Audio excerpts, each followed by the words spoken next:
Donc dans cette vidéo, on va voir comment réaliser en fait un pot en fait grâce à deux fonctions, hein. C'est la fonction révolution et la fonction coq.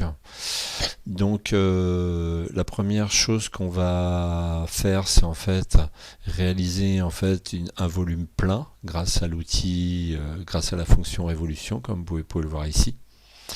D'accord. Et après en fait, on va creuser en fait cet objet-là grâce à l'outil coque, hein, comme on pourrait le faire pour réaliser la coque d'un bateau. Donc ici, je vous montre rapidement l'esquisse qui va nous servir pour faire l'outil, pour faire la fonction révolution. Donc c'est une esquisse qui est composée de 3 lignes, une, deux, 3 lignes, et d'une courbe ici. D'accord, ce qu'on appelle une spline, plus évidemment un axe de rotation qui est ici vertical. D'accord. Donc on va faire ça ensemble. Donc ça commence toujours par fichier, nouveau. Donc je vais faire une pièce. OK. Donc je sélectionne toujours un plan au début, parmi mes 3 plans. Donc on va prendre le plan de face. Sur ce plan de face, je lui dis que je veux faire une esquisse. D'accord. Et je vais prendre l'outil ligne. Et je vais commencer toujours par l'origine. Je m'accroche à l'origine, petit symbole jaune, je fais une ligne horizontale, petit symbole jaune aussi qui montre que c'est bien horizontal, et je clique. Et pour quitter l'outil ligne, en fait, j'appuie sur la touche échappe. Voilà. Je reprends l'outil ligne, et maintenant on va faire le trait vertical. Un clic, je m'assure que je suis bien vertical avec le petit symbole jaune, je clique. Là, ce coup-ci, j'ai pas besoin de faire échappe parce que je veux continuer et je vais faire ma troisième ligne. Alors évidemment, ma troisième ligne, donc je la fais pas à la verticale de l'autre, sinon je vais être contraint. Et je clique ici sur mon outil ligne. Je clique une fois pour terminer ma ligne. Donc toujours pareil, je fais échappe pour quitter l'outil ligne. Voilà. Donc maintenant, je vais prendre l'outil, je vais prendre l'outil d'esquisse en fait spline qui va me permettre de faire une courbe. Donc je vais mettre des points de passage et lui il va créer une courbe en fait entre ces points. Donc je clique pour sélectionner, je clique, je m'accroche bien à l'extrémité de ma première ligne, hein. Je clique une fois et je vais mettre quelques points. Alors n'en mettez pas trop, on va dire 4, allez 5, 6 maxi, hein. Donc voilà. Et un dernier ici. Là, vous voyez que j'ai cliqué sur le dernier, je me suis bien accroché, j'ai cliqué sur le dernier, évidemment, j'ai toujours mon outil esquisse spline qui est active. Donc en fait, pour quitter, j'appuie sur la touche échappe. Voilà. Hein, n'oubliez pas que à tout moment, vous pouvez recommencer si ça vous convient pas. Voilà. Donc là, j'ai bien mon profil. Maintenant, il faut que je mette un axe de rotation pour lui dire autour de quoi je veux que ce profil là tourne. Donc ici, vous allez dans l'outil ligne, mais on ne prend pas une ligne parce que sinon c'est pour faire du volume. On va lui dire qu'on veut une ligne de construction. Donc je choisis ligne de construction. Je clique une fois sur mon origine. Je clique une deuxième fois.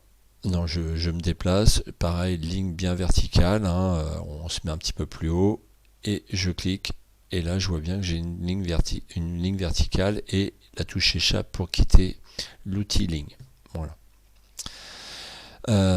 Donc là mon esquisse, elle est bien grise, j'ai mon axe de rotation, je peux quitter, j'ai plus rien à faire dedans, elle est grise, hein, je peux plus travailler dedans, voilà. Donc toujours pareil, maintenant je vais faire une fonction, donc je clique ici sur mon outil esquisse. Alors je vais quand même vous montrer que si vous avez oublié de cliquer sur l'outil esquisse, on va le faire ensemble. Imaginons que j'oublie de cliquer ici. Quand je vais dans fonction, je choisis donc cet outil-là. Évidemment il ne se passe rien, j'ai un message ici que je lis, il me dit de sélectionner un plan ou une esquisse existante à utiliser pour la fonction. Vous savez, c'est ce que j'ai oublié de faire. Donc je clique ici sur l'outil annuler, hein, et je fais comme il m'a dit, je sélectionne bien mon esquisse et je recommence. Voilà. Donc là, vous voyez qu'il a bien reconnu ici mon axe de rotation, hein, l'axe vertical. Je touche pas, ça me plaît, donc en fait j'ai plus qu'à valider ici grâce à la petite coche verte ou de l'autre côté. Voilà. Maintenant on va creuser en fait ça pour en faire une coque, en fait un volume pour le creuser comme on ferait pour une coque de bateau. Donc en fait ce coup-ci on va utiliser l'outil coque que vous avez là. Alors l'outil coque en fait ça nécessite pas de faire d'esquisse avant. Donc on peut directement cliquer sur coque. Alors ici vous voyez que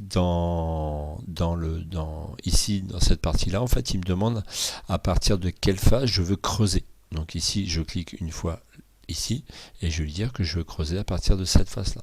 D'accord. Je vais lui demander de me montrer un aperçu. Alors vous voyez là c'est l'endroit, en fait c'est tout ce qui va creuser. Alors évidemment ici là j'ai 10 mm d'épaisseur, donc c'est un peu beaucoup. Donc ici je vais plutôt mettre 3 mm d'épaisseur, hein, pour avoir un pot qui est plus fin. À vous de voir, hein, si vous voulez un pot qui est plus ou moins. Et donc vous n'avez plus qu'à valider ici pour sortir. Voilà. Donc là vous avez en fait votre volume qui est réalisé. D'accord.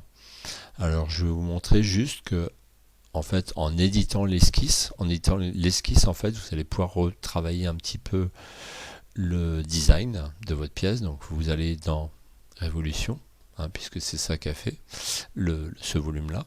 Vous cliquez dessus, vous faites un clic droit, vous allez dans éditer l'esquisse.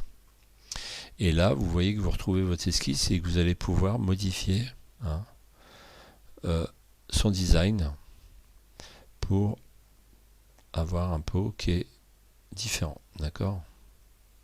Alors attention, si vous faites ça, vous voyez qu'à un moment, hein, il ne vous montre plus l'aperçu. C'est parce que pour lui, vous lui donnez une géométrie qui n'est pas compatible avec la réalisation d'une révolution. D'accord. Voilà.